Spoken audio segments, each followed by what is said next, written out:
Well, over 40,000 people are diagnosed with type 1 diabetes every year, but an increasing number of those cases are children under the age of 20. One of those kids is Ellie Rowe, a Springfield native who hopes to make the terrifying time of diagnosis just a little bit easier. Free throw. Oh, man! Sixth graders at the Springfield Lutheran School have a special bond. The class has a common goal, looking out for one of their own. It takes so much to manage diabetes. It is 24/7. 11-year-old Ellie Rowe has quickly become an expert on handling her health and the spectrum of emotions that come with it. I remember when I was in third grade, I had no idea what was happening.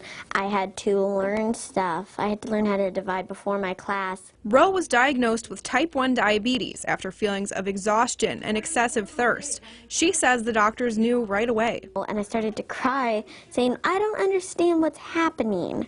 And the mom had to sit down and kind of try to help explain, even though she didn't know too much. With the support of family and friends, Ellie learned how to navigate a new lifestyle.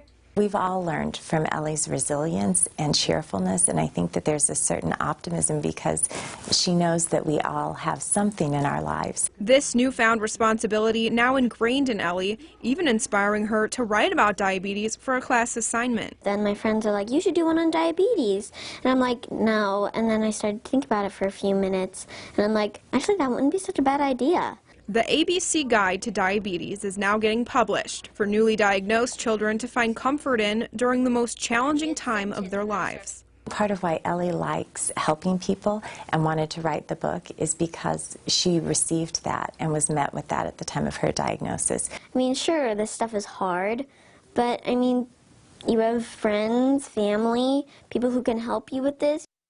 Well, now Ellie is in the editing process of her book. The publishers are letting her make the changes so the story doesn't lose the childlike perspective that helps paint the realistic picture. The book is set to release next year.